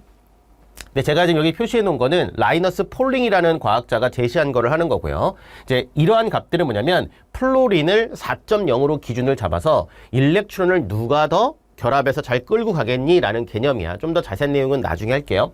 그런데 이때 이 4.0이라는 걸 기준으로 잡아서 쭉 보게 되면 어떤 특징이 있냐면 왼쪽으로 갈 때 0.5씩 감소하는 그런 경향이 있어요. 물론 수치적으로는 주는 책들마다 조금씩의 차이는 있어요. 그런데 우리가 기본적으로 그 수치들은 뭐 이렇게 측정하는 어떠한 그런 관찰, 측정하는 과학자라든지 아니면 측정 방법들에 따라서 다소의 차이는 있지만 대세적인 부분은 차이가 없는 거야. 그리고 뭐 이 값을 정확하게 외워야지만 문제를 풀 수 있다. 이렇게 주진 않아요. 이렇게 주진 않고 또 하나는 여기에 지금 보면 뭐 카본이 나이트로젠이 3.0이 지금 있죠. 이제 해볼까? 예를 들면은 여기 카본이 있고 설퍼가 있단 말이야. 그러면 3.0도 한번 해볼까? 나이트로젠과 클로린이 있단 말이에요. 이렇게. 그럼 3.0이에요. 또 이게 겹칠 수 있잖아요. 이건 같다는 뜻이 아니야. 이 뒤쪽에 있는 숫자는 달라요. 기본적으로 뭐 나이트로젠보다는 클로린이, 그다음에 카본보다는 설퍼가 더 일렉트로네가티브가 크다고 알려져 있거든요. 그러니까 기본적으로는 뭐 이제 이렇게 우리가 따져볼 수 있다는 거야. 전체적으로는. 그럼 이제 숫자가 클수록 일렉트로 잘 끌어당긴다는 얘기인 건데, 이제 IB 프로그램에서는 뭐 이렇게 얘기를 해요. 이제 요 델타라는 거는 이제 차이를 얘기하는 거고, 이 일렉트로 네가티비티, EN이라고 하는 건 일렉트로 네가티비티인데, 그놈의 디퍼런스가 이제 0이냐, 아니면은 그놈의 차이가 0에서부터 뭐 대략적으로 1.8이냐, 뭐 이렇게. 근데 이제 여기는 하이드로젠이 2.1로 주어져 있는데 또 IB 프로그램 같은 거 보면 어떤 책에는 2.2라고 적혀 있어요. 그러니까 2.1이 아니라 2.1 적혀 있는데, 그러면 이제 어떤 느낌인 거냐면 여러분들 HF라고 하는 애가 있거든. HF는 넌메탈끼리 결합되어 있는 코밸런트 본드 물질이에요. 그런데 이때 이 HF가 나중에 우리가 코밸런트 본드 때 배우면 그때 하게 돼요. 자, 이때 이렇게 전자, 일렉트론을 하이드로젠이 하나, 플로린이 하나를 이렇게 쉐어링을 하게 되는데요. 이때 서로 쉐어링을 하게 되면은 가운데 딱 일렉트론이 있으면 좋을 것 같은데 실제로는 이쪽으로 끌려가 있거든요. 끌려가 있을 때, 자, 얘하고 4.0하고 얘가 2.1이잖아, 여기서는. 그러면 차이가 얼마지? 1.9예요. 1.9라고 하더라도 일단 얘는 기본적으로 코밸런트 본드 물질이거든. 근데 IB는 이렇게 주는 거 되게 싫어하는 거야. 그래서 이제 뭐냐면 이제 이런 느낌인 거야. 얘를 정확하게 숫자를 2.2로 놨으면 그냥 얘랑 차이를 놓겠다라는 거예요. 그래서 그냥 1.8로 놓은 거예요. 근데 어떤 책에는 2.0으로 놓은 책도 있어요. 어떤 책에는 그냥 라지 이렇게 놓은 책도 있어. 1.76도 있어. 그러니까 여기를 좀 더 이렇게 소수점을 더 자세하게 놓으면 그렇게 되겠죠. 그러니까 이 값이 절대적인 개념이라고 보지 마시고 기본적으로는 H랑 F가 그래도 폴라리티가 가장 큰 그런 코밸런트 본드에 해당하거든. 그래서 일렉트로 네가티비티의 차이가 이 정도까지는 그래도 코밸런트 본드라는 거고, 만약에 이제 여기 보면 여러분들 NA가 있죠. 그리고 여기 CL이 있어요. 보게 되면 NA와 CL의 차이는 지금 보면은 얼마예요? 2.1이잖아. 이거면은 이제 이온 결합, 아이오닉 본드가 형성될 수 있다. 뭐 그래서 일렉트로 네가티비티의 차이를 2.1 정도로 또는 이제 1.8 또는 뭐 2.0 이렇게 줄 수 있어요. 그런데 이제 대부분의 IB 프로그램 교재들을 보게 되면은 뭐 1.8 정도로 예시된 게 좀 많은 것 같기는 해요. 근데 이제 이런 것들을 결국엔 어떻게 쓰기도 하냐면은 이렇게 써요. 아예 이게 없는 거는 그냥 0인 건 제로고요. 그 다음에 이렇게 쓰기도 해. 수치를 제시해 주기도 하지만 그냥 얘를 이렇게 수치 제시해 주는 게 아니라 그냥 intermediate. 이게 무슨 뜻이야? 그냥 적당히 써요, 이런 뜻인 거죠. 그죠? 그 다음에 일렉트로 네가티비티의 차이가 뭐 large, 큽니다 라는 거죠. 그랬을 때 여기까지는 그래도 전자를 쉐어링을 해. 한쪽이 일렉트론을 완벽히 넘겨주진 않아. 그런데 이쪽이 되면은 이제 아예 넘겨져 버린다 이거야. 그래서 이런 식으로 이제 우리가 일렉트로 네가티비티의 차이를 이용해서 어떠한 본딩의 타입을 우리가 이제 추론할 수 있는, 파악할 수 있는 그런 용도로 쓸 수도 있고요. 또 우리가 어떠한 결합이 코밸런트 본드냐 아이오닉 본드냐를 얘기하는 거는 퍼센트 아이오닉 캐릭터라는 걸 쓰기도 해요. 퍼센트 아이오닉 캐릭터 쓰기도 하는데 그래프의 상태가 나중에 제가 뒤에서 나중에 보여드릴 거예요. 자, 그런데 이게 어떻게 되냐면 여기가 델타 EN, 일렉트로 네가티비티의 차이고 요 y-axis가 뭐냐면은 퍼센트 아이오닉 캐릭터예요. 자, 그런데 나중에 다시 할 거야. 제가 이 스트럭처를 할 때 앞에서 처음에 강조했던 게 그런 거죠. 했던 얘기를 또 할 수도 있다. 이게 왜냐하면 자꾸 이게 뭔가 여기서 끊고. 네, 자 여러분, 이제 하이 레벨 HL에 관련된 학생들만 이제 수업을 들으시면 돼요. 자, 우리가 이제 앞에서 그 밸런스 본드 티어리와 관련된 뭐 루이스 스트럭처도 그렸고, 그죠? 그다음에 간단하게나마 이제 뭐 포멀 차지도 얘기를 했었고, 그다음에 뭐 레저넌스라는 게 있어 이 정도만 이제 얘기를 했었죠. 그 이상의 이제 얘기를 하는 것들은 좀 어려운 부분이 있으니까. 근데 이제 HL에는 이렇게 레저넌스 스트럭처라고 하는 개념이 있어요. 레저넌스 스트럭처는 이제 어떻게도 부르냐면 여기 보시면 레저넌스 하이브리드 이렇게 표현을 하기도 하는데, 이제 간단하게 이제 일단 이 표현이 뭔지만 본다면, 우리가 뭐 이렇게 오존 같은 경우에 이렇게 우리가 표현을 했잖아요. 그죠? 근데 이제 이것도 뭐 사실은 이제 하이브리다이제이션을 같이 묶어가면 좋은데, 뭐 일단은 이제 좀 컨셉이 좀 끊어져 있으니까 일단은 먼저 얘기를 하고, 나중에 뒤에서 그 부분을 또 한번 얘기를 제가 해드릴게요. 이어야 되니까 두 개를. 자, 그러면 이제 뭐 요게 이렇게 돼요. 이렇게 뭐 그릴 수 있는데, 이때 이제 우리가 보통 이런 식으로 표현을 해요. 여기에 있는 일렉트론 넘어오면은 이렇게 넘어가 준다 이렇게 표현하고, 여기서는 이렇게 넘어오면 넘어간다 이렇게. 이때 이제 뭐 익숙해져야 돼. 나중에 이제 오르가닉 케미스트리를 하게 되면은 이런 전자 이동을 얘기할 때 화살표를 두 개 다 쓰게 되면은, 이렇게 양쪽을 쓰게 되면은 전자 두 개 이동하는 걸 얘기하는 거고, 이렇게 반쪽만 이동하게 되면은 이거는 하나만 이동하는, 보통 이제 호몰라이틱 클리비지 이런 거 쓸 때 쓰는데, 얘는 전자 두 개, 얘는 전자 하나, 뭐 이렇게 가는 걸로 취급을 하시면 되겠어요. 자, 그런데 이때 이제 우리가 이런 일렉트론 우리가 파 일렉트론이라고 해요. 파 일렉트론. 우리가 이제 그 케미컬 본딩을 얘기할 때 제가 이런 얘기를 했었어요. 시그마 본딩, 그 다음에 뭐 파이 본딩, 시그마 본드, 파이 본드, 멀티플 본드가 되면 파이 본드가 늘어난다고 했잖아. 이 파이 본드라고 하는 것은 기본적인 어떤 몰레큘의 뼈대를 얘기하는 건 아니야. 자, 우리 뭐 이제 몰레큘러 지오메트리 할 때 그 일렉트론 도메인 지오메트리 같은 거 했었잖아요. 그죠? 그때 보면은 시그마 본드의 숫자, 롬표 숫자 얘기하지 파이 본드 숫자를 얘기하지는 않거든. 그러니까 기본적으로 파이 본드라고 하는 것은, 파이 일렉트론은 그 몰레큘 전체의 뼈대를 얘기하는 건 아니고 전체적으로 분자를 돌아당길 수도 있어요. 있어요. 그래서 이제 그런 걸 이제 우리가 디로컬라이제이션 돼 있다 이렇게 얘기하는데, 자, 이런 느낌인 거예요. 자, 뭐냐면 여기에 있는 시그마 본드와 여기 있는 시그마 본드, 얘네들은 이제 고정이 돼 있다는 거야. 고정이 돼 있고, 자, 이 파이 본드가 이 전체 몰레큘에 퍼져 있어요 라는 거야. 그래서 얘를 어떻게도 표현하기도 하냐면 이렇게 표현할 수도 있어요.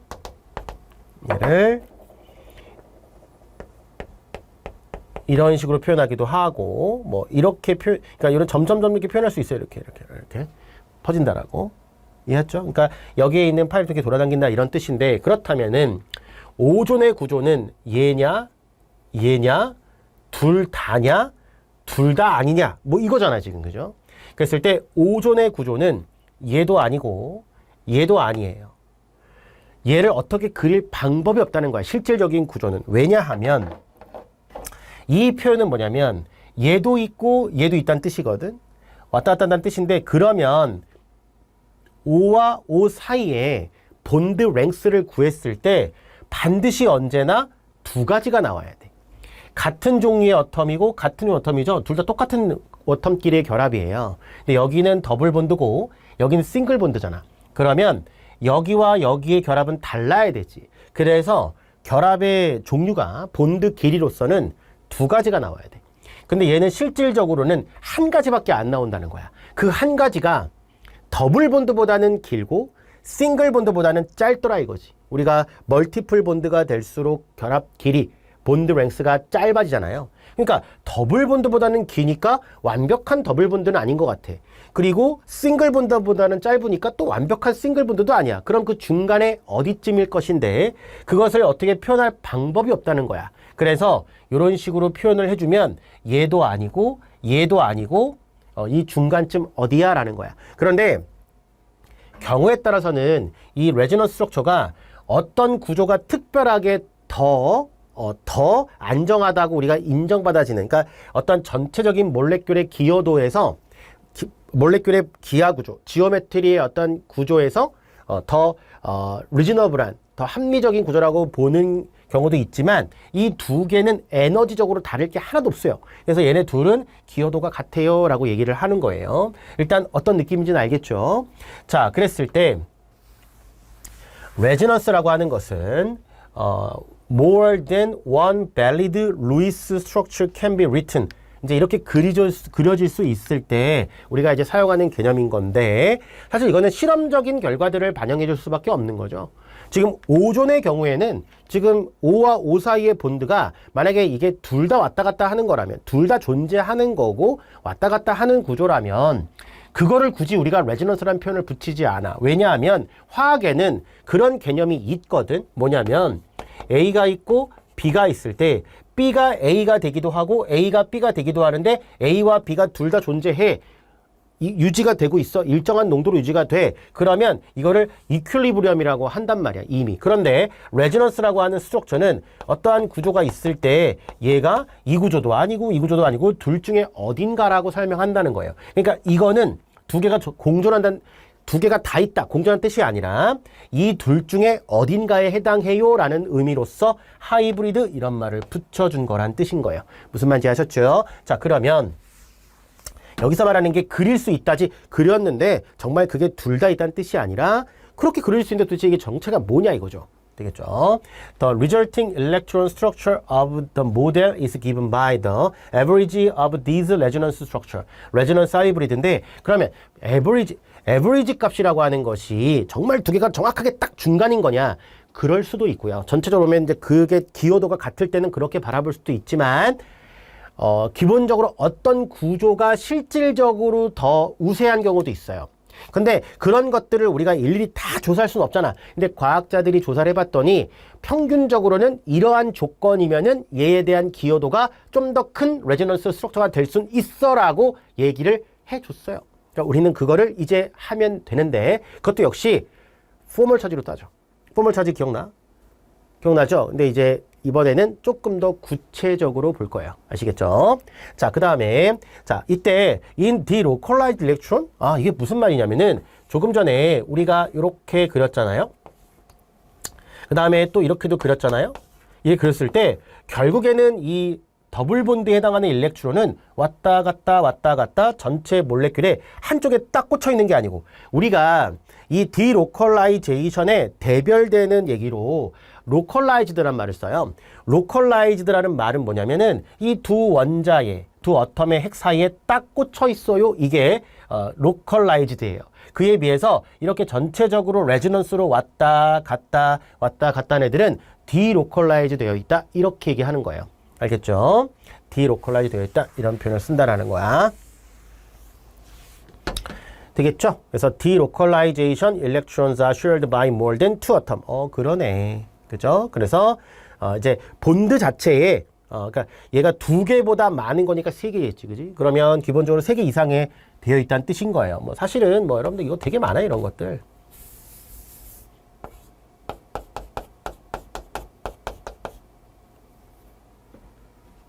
이런 거 한번 해볼까? 이렇게 하는 게 낫겠다.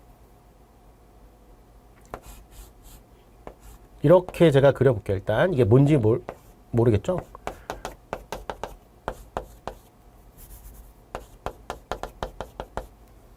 여기 더블 본드가 있고, 여기 싱글 본드가 있고, 여기 더블 본드가 있어, 이렇게. 그 다음에 여기가 이렇게 있고, 이렇게 있는 거예요. 이거를 이제 우리가 더블 본드와 싱글 본드가 교대로 반복되어 있는 구조를 우리가 컨주게이션 구조라고 하는데, 요 일렉트론도 이렇게 왔다 갔다 할 수 있거든요. 그러면 이제 이것도 마찬가지로 하나, 둘, 셋, 네 개의 요 파이 일렉트론이 네 개가 서로 이렇게 디로컬라이제이션 되어 있다, 이렇게 표현을 하는 거야. 자, 그래서 이제 이렇게 우리가 전체 몰레큘에서 두 개 이상의, 두 개보다 많은, 그죠? 세 개 이상의 어텀에 이제 디로컬라이제이션 되어 있다는 얘기고요. 이게 이제 어떤 개념이야? localized between pair of atom, two atom 사이에 있는 거랑은 대별되는 용어다라는 뜻인 거야. In each resonance structure, sigma bond, electron domain or molecular geometry에서 이제 기본적으로 시그마 본드 이거 세잖아요, 그죠? 그리고 네, 자 여러분 계속해서 내용을 살펴보도록 하겠습니다. 자 이제 본격적으로 이제 periodicity에 대한 얘기들을 좀 해야 될 것 같아요. 자 일단 periodicity에 대한 얘기들을 할 때 일단은 effective nuclear charge라는 걸 먼저 하고 그 다음에 이제 atomic radius. 근데 이거 할 때는 이제 아이온의 레디어스도 할 거예요. 그리고 이제 아이소 일렉트로닉 이런 것도 해야 됩니다. 자, 그 다음에 이오나이제이션. 근데 이거는 사실 앞에서 이미 해가지고요. 그죠? 이오나이제이션 에너지. 근데 이게 또 끼어 있어요, 이렇게 주제로. 이게 중복되는 것들이 좀 있어서. 그 다음에 이제 이것도 할 때 이제 first ionization 에너지와 successive ionization 에너지를 할 거고, 그 다음에 이제 어떤 거 하게 되냐면은 electron affinity, 그러니까 에너지의 측면으로 보는 거고 electron affinity라 해요. 그 다음에 electron negativity 이렇게 내용을 하면 이제 마무리가 되는데, 일단 기본적으로 periodicity는 되게 정해진 거잖아, 피릭 테이블에서. 그래서 어떤 현상을 정확하게 기억해 주시고 그거를 설명하는 방법을 외우는 그런 작업이 필요한 거예요. 자, 일단은 먼저 effective nuclear charge라는 개념을 먼저 하는 것이 대부분의 것들을 설명하는데 매우 유용하기 때문에 먼저 다룰 거예요. 그런데 이것도 IB는 상당히 러프하게 배워요. 그러니까 이게 이제 보통은 여러분들이 만약에 이제 화학을 공부하고 이제 대학교 가서도 공부하게 되면은 inorganic chemistry 같은 걸 공부하게 될 때 이러한 effective nuclear charge에 대해서 조금 더 구체화되어서 배워요. shielding constant도 이제 어떤 껍질이냐에 따라 다를 수 있는데 IB는 그냥 러프하게 따지고요. 실제로 아주 대단히 중요하게 다루지도 않아요. 그러니까 같은 피리어드에서는 그런 특징들을 그래도 설명을 하는 편인데 같은 그룹에서는 다운 그룹으로 갈 때의 상황들을 구체적으로 설명하지 않고, 근데 제가 이제 어떤 느낌인지는 설명을 할 거예요. 그러니까 그렇게 이해하시면 되고, 자 이때 이런 거거든요. ZEFF, Effective Nuclear Charge라고 하는 것은 is a nuclear charge인데 felt by an electron when both the actual nuclear charge and the repulsive effect 이렇게 돼 있는데, 자 이런 느낌으로 보시면 돼요. 여기에 만약에 이제 일렉트론이 이렇게 두 개가 있는 상황이다. 그러면 얘가 이제 프로톤이 두 개짜리인 헬륨이겠죠. 헬륨인데, 자 그러면 이 플러스 여기에 있는 이제 뉴클리어 차지가 있을 거 아니에요. 얘하고도 이제 인력을 형성하게 될 거고 여기도 인력을 형성하게 될 거예요. 그런데 이 마이너스라고 한 놈이 플러스 1을 다 느낄 수는 없어. 또 이 일렉트론이 플러스를 다 느낄 수 없는 거지. 그러니까 얘가 실질적으로 느끼는 charge, 이게 이제 effective nuclear charge인데, 그 effective nuclear charge라고 하는 것은 기본적으로는 일렉트론 리펄전에 근거한 거예요. 그러니까 리펄전에 의해서 서로 이제 같은 전압끼리는 서로 리펄전 한다는 뜻이거든요. 그래서 이 일렉트론에 의해서 이 핵전하를 덜 받게 돼. 그러니까 이런 뜻입니다. 이 전자는 얘로 인해서 이 온전하게 플러스를 다 받지 못해. 이 입장도 마찬가지인 거예요. 이 일렉트론도 이 일렉트론 때문에 이 핵전하를 다 받지 못해. 이런 뜻으로 보시면 되는데, 실질적으로는 얘가 이렇게 껍질이 두 개라면 이렇게 있다. 어토믹 넘버가 4번이다. 그럼 베릴륨일 거 아니에요. 베릴륨의 경우에 이 일렉트론을 보게 되면은 일단 기본적으로는 이 안쪽 껍질의 일렉트론 때문에 이제 가려지게 돼요. 이 플러스 4가 이 안쪽에 있는 전자들이 움직이고 있기 때문에 가려워지게 되고, 또 같은 껍질에 있는 전자는 이제 리펄전을 하게 된다라는 거지. 그랬을 때 effective nuclear charge는 나 이외에 나를 가로막는 전자들에 대한 값들을 제거한 실질적인 핵전하를 말하는 건데, 보통은 이제 이 전자 있죠. 안쪽에 있는 전자는 당연히 안쪽에 있는 전자와 리펄전을 할 거고, 사실은 이 전자도 리펄전이 있기는 해요. 그런데 보통 우리가 그냥 계산을 할 때는 어떤 캘큘레이션을 이건 하는 거거든. 이건 측정기에서 재는 게 아니고 그냥 러프하게 이제 보통 이제 계산하는 과정이 있는데, 가급적이면 이제 과학자들이 여러 가지 방식을 도입하면서 그 값들이 그래도 점점 구체화되는 쪽으로 가려고 연구는 하는데 IB는 그런 것들조차도 그냥 얘기하진 않고 아주 그냥 개념적으로만 간단히 설명하고 끝내는데 실질적으로 안쪽 껍질의 전자는 바깥쪽 껍질에 의해서 가려지진 않는다고 생각을 해요. 대부분의 계산 방법들도 실제로 하는 것도. 그러니까 이 안쪽 껍질의 전자는 바깥쪽에서 가려지진 않는데 바깥쪽에 있는 전자들은 안쪽 껍질의 전자에 의해서 가려 막힌다. 이 정도로 생각하시면 되고 기본적으로 나 이외의 전자는 쉴딩인데 보통 우리가 이펙티브 뉴클 차지를 얘기할 때는 가장 바깥쪽에 있는 밸런스를 주로 얘기하게 돼요. 왜 그러냐면 우리가 기본적으로 케미컬 리액션이라고 하는 것은 이 안쪽 껍질에 있는 핵 안에 있는 핵과 가까이 있는 전자들은 반응을 잘 못하잖아요. 그러니까 바깥쪽에 있는 전자들이 반응을 하다 보니까 우리에게 중요한 어떤 요소들은 바깥쪽에 있는 애들이란 말이야. 안쪽에 있는 애들보다는. 그러니까 보통 통상적으로는 우리가 이펙티브 뉴클리어 차지라는 개념을 쓸 때 가장 바깥쪽에 있는 전자들을 위주로 설명을 한다는 거야. 뭐 물론 문제화를 위해서는 문제를 내기 위해서는 뭐 안쪽에 있는 건 뭐 더 크게 있니 작게 이렇게 물어볼 수는 있겠지만 그게 뭐 우리에게 큰 의미가 있는 건 아니에요. 그러니까 일단은 우리는 가장 바깥쪽에 있는 일렉트론들에 대해서 얘기를 할 거다. 그래서 이런 것들을 얘기를 하고 나면은 이제 뭐 어토믹 레디어스라든지 아니면은 이오나이제이션 에너지라든지 이런 거를 설명하기가 조금 더 매끄러워지는 부분들이 있는 거예요. 자, 그래서 나 이외의 전자들은 기본적으로 쉴딩이다. 리펄시브 이펙트에 의해서 쉴딩이 나타나게 되는 거고 of the other electron이고 include inner shell electron 안쪽의 껍질을 포함해서 같은 껍질에 있는 전자의 반발력까지 포함한 여러 가지 이제 repulsive force를 우리는 쉴딩으로 본다 이거죠. 자, 그랬을 때 effective nuclear charge 어떤 natural experienced by an electron is termed effective nuclear charge 이렇게 쓴다라는 거예요. 그러니까 실질적으로는 nuclear charge가 아니라 effective nuclear charge가 중요한 거고 일렉트론이 2개 이상 되면 기본적으로 effective nuclear charge가 있는 거예요. 하이드로젠은 그런 게 없지. 하이드로젠은 그냥 nuclear charge라고 하는 거지. 뭐 그걸 뭐 구태여 이제 effective nuclear charge라고 말을 쓸 필요 없죠. 왜냐하면 쉴딩이 없거든. 그러니까 그런 개념을 쓰지 않아. 기본적으로는. 자, 일단은 아주 상당히 이제 roughly 제가 이렇게 써놨잖아요. roughly roughly하게 해놨고 제가 뭐 구체적인 거를 뭐 넣어드릴까 하다가 그냥 안 넣었어요. 안 넣었는데 그림은 갖고 왔어. 그림은 갖고 왔으니까 이제 그림을 보면서 제가 또 설명을 할게요. 자, 일단은 엘리먼트가 있어. 이렇게 NA가 있어. NA가 있는데 NA가 있으면 지금 껍질은 몇 개냐면 이렇게 3개 될 거란 말이죠. 해야 될 거고 여기에 일렉트론이 하나, 둘, 그 다음에 하나, 둘, 셋, 넷, 다섯, 여섯, 일곱, 여덟이 있어요. 그리고 이렇게 하나가 있겠죠. 그러면 우리는 보통 이렇게 베일런스 일렉트론에 대한 가장 바깥쪽 껍질에 있는 일렉트론에 대한 이펙티브 뉴클리어 차지를 보게 되는데 일단은 뉴클리어 차지가 플러스 11이야 이거는. 자, 그 다음에 일렉트론 컨피규레이션은 이거죠. 그러면 얘가 느끼는 실질적인 핵전하는 안쪽에 의해서 가려막혀요 라고 해서 1이라고 한 거예요 지금. 그냥 10개 다 빼버린 거죠.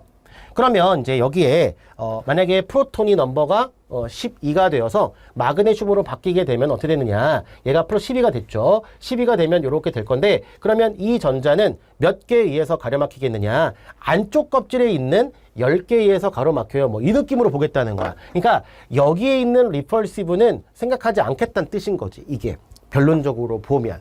그죠? 대단히 러프한 거예요. 그 다음에 여기도 마찬가지. 그러니까 프로톤의 넘버는 증가해. 그래서 같은 껍질은 늘어날 수 있는데 기본적으로는 안쪽에 있는 것들이 가려막기를 시도하니까 뭐 이렇게 한다는 거지. 근데 느낌적으로는 그렇지 않아요? 같은 쪽에 있는 리펄전도 분명히 이제 쉴딩에 들어가긴 하는데 느낌적으로 보면 안쪽에 있는 애들이 같은 껍질에 있는 애들보다 더 많이 핵전하를 가릴 것 같다는 생각은 들어요. 안쪽에 있는 애들이. 그쵸? 그래서 이렇게 계산을 한다는 거야. 그러면 이제 우린 이런 걸 가지고 뭐 이게 정확하게 맞는 값이냐 아니냐 이런 걸 고민하라는 것이 아니라 본질적으로 뭐냐면 같은 피리어드죠. 지금 얘가. 어토믹 넘버가 11, 12, 13, 14 같은 피리어드인데 그렇다면 같은 피리어드에서 어토믹 넘버가 증가하게 되면은 이펙티브 뉴클리어 차지가 어떻게 되니? 라는 것들을 우리가 머릿속에 기억하면 되는 거야. 그랬을 때 어토믹 넘버가 증가하게 되면은 이펙티브 뉴클리어 차지가 증가한다. 이렇게 얘기해 주시면 되는 거죠. 자, 그런데 여기 보면은 이제 리튬과 소듐과 포타슘이 있어. 이건 뭐지? 이건 뭐예요? 이거는? 얘는? 같은 그룹이지? 같은 그룹인데 지금 얘는 3s1이고 잠깐만요. 어이구, 큰일 날 뻔했네. 요거 2s죠. 요거 4고요. 뭐 이상하겠어. 그래서 얘는 2s1이고, 그 다음에 여기는 3s1이고, 그 다음에 여기는 4s1이죠. 됐죠? 자, 그런데 이때 얘는 3 빼기 2, 안쪽에 2개를 뺀 거죠. 그 다음에 안쪽에 10개를 뺀 거죠. 11에서. 그 다음에 안쪽에 18개를 뺀 거예요. 이렇게. 그래서 그냥 같아요. 네, 자, 여러분 계속해서 내용을 살펴보도록 할게요.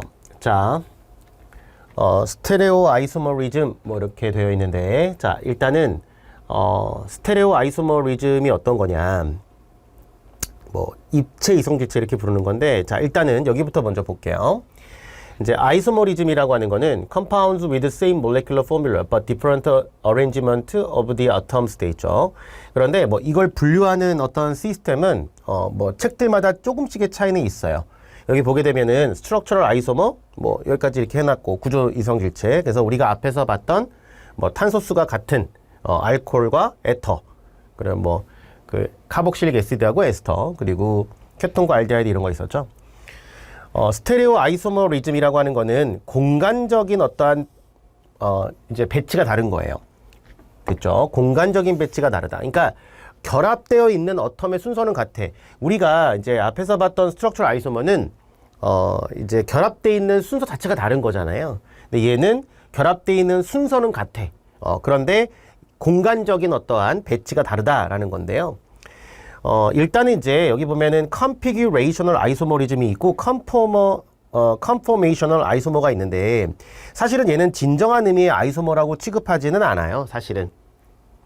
그리고 어떤 책에는 이 스테레오 아이소머리즘을 예를 더 세분화해서 이제 뭐 이런 식으로 이나인슈어머, 우리가 옵티컬 아이소머라는 게 있고, 그러니까 이 자체를 이나인슈어머와 다이아스테레오머 나누고, 다이아스테레오머에 시스트랜스와 컨포머를 같이 넣는 경우가 있어요.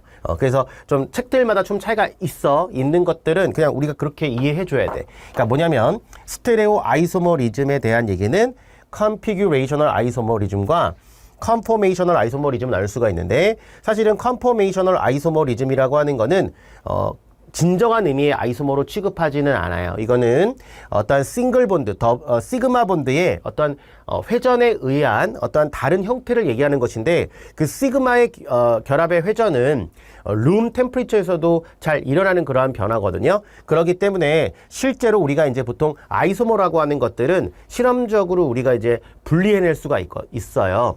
그런 분리 과정을 우리가 거칠 수가 있는데, 얘는 그게 안 돼요. 그러니까 레졸루션이 안 되기 때문에 기본적으로는 이제 이러한 아이소머를 진정한 아이소머의 형태로 보지 않아서 얘를 그냥 컨포머 이런 식으로 불러요. 어쨌든 자, 우리가 이제 뭐 이것도 볼 거고요. 뭐 이런 거 다 볼 거예요. 보는데, 자, configurational 아이소머리즘에는 여기 보니까 옵티컬 아이소머리즘이 있고, 여기에 시스트랜스 아이소머리즘이 있는데, 뭐 여기 뭐 EG나 뭐 트랜스 시스나 뭐 같은 개념으로 이제 우리가 볼 수 있어요. 이거 말고 이제 옵티컬 아이소머는 이제 우리가 뭐 카이랄 센터, 스테레오 센터라고 하는 것이 이제 있을 때 일어나는 일일 수 있는데, 그러한 이제 옵티컬 아이소머의 형태를 보이게 되는 카이랄 센터가 2개 이상일 때는 이제 부분 입체 이성질체라는 게 존재할 수도 있거든요. 그래서 그런 다이아스테레오머가 있는데, 뭐 그런 거에 대한 얘기들은 아주 구체적으로 다루지는 않을 것 같아요. 어찌됐든 뭐 이렇게 쭉 나눌 수 있다라는 거야. 근데 우리가 이미 요거는 했다는 거예요. 자, 그럼 이제 이번 시간부터는 이런 스테레오 아이소머리즘을 하는데, 이거 먼저 할 거예요. 이거 먼저 하는데, 뭐 이 자체가 진정한 의미의 아이소머는 아니지만 여러 가지 에너지에 대한 측면들을 얘기할 수 있어서 할 거고, 그 뒤에 이제 이러한 시스트랜스 아이소머리즘과 옵티컬 아이소머리즘 이런 순서로 진행을 할 거예요. 자, 여기 보시면 an identical molecular formula and bond multiplicity but show different spectral arrangement of the atoms 돼 있고요.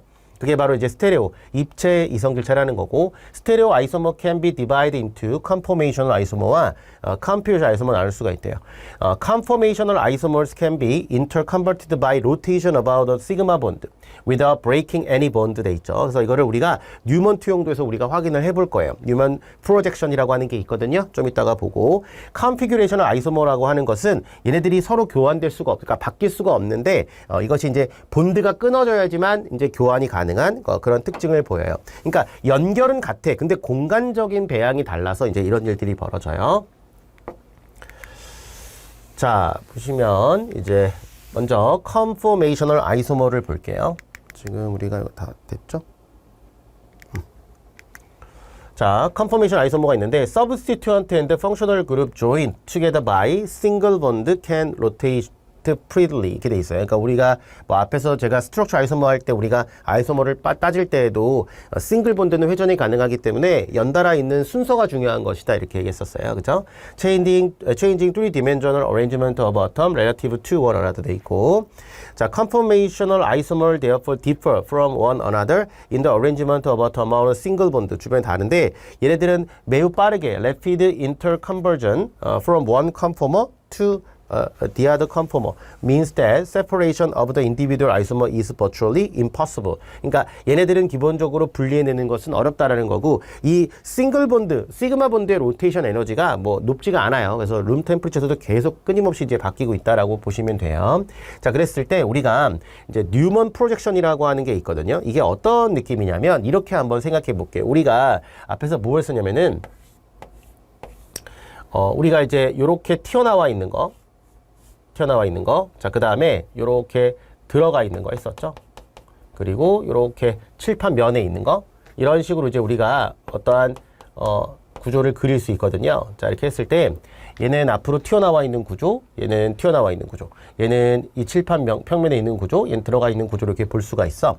자, 그랬을 때 지금 얘는 튀어나와 있는 것도 같은 쪽에, 자, 이렇게 해볼게요. 여기서 이런 식으로 한번 쳐다보는 거야.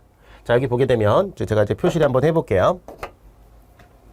여기에 H가 있고 여기 H가 있어요. 자, H가 있고, 자, 그 다음에 요쪽에 이제 H가 있고, 뭐 사실 이게 큰 의미가 있어 보이지 않아. 이건 다 똑같은 거라서. 그런데 어쨌든 이제 그려보긴 하자 이거죠. H가 있을 때, 자, 이제 입체감이 좀 있어야 돼. 뭐 어쩔 수 없어. 입체감이 있어야 되는데, 자, 이때 이제 한번 볼게요. 얘가 이쪽에서 이렇게 바라보고 있는 거예요.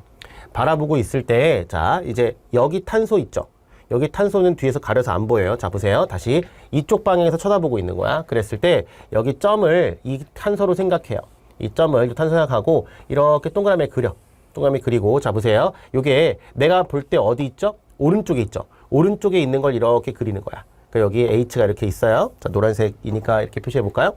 자, 이렇게 표시를 해보고, 자, 그 다음에 얘는 어디냐면은 얘는 이제 뒤쪽에 있는 건데, 우리가 이렇게 볼 때는 요 수소가 뒤쪽이지만 여기서 볼 때는 요 사이에 왼쪽에 있겠죠. 그죠? 그래서 왼쪽 편에 H가 있는 것처럼 보인다는 거야. 이렇게. 자, 그리고 여기에 있는 위쪽에 있는 요 수소는 이렇게 보이겠죠. 자, 그리고 나서 이제 뒤에 있는 탄소는 이 앞에 탄소에 가려서 보이지 않아요. 보이지 않고 뒤에 있는 탄소를 보게 되면 마찬가지 오른쪽에 H가 있고 왼쪽에도 H가 있고 위에 H가 있는데, 얘는 지금 보기가 좀 불편하니까 좀 이게 약간 틀어서, 물론 이제 가리워져 있는데 약간 틀어서 그릴게요. 자, 그 다음에 여기도 마찬가지 요렇게, 그 다음에 이쪽도 이렇게 한번 그려볼게요. 이렇게. 자, 이랬을 때 우리는 이제 이렇게 돼 있으면 이게 이클립스드 폼이라 하거든요. 그래서 이제 딱 가리워져 있다. 그러니까 이 수소에 의해서 얘가 가리워져 있고, 이 수소에 의해서 얘가 가리워져 있고, 다 가리워진 형태. 그래서 이거를 이클립스드 폼이다 이렇게 불러요.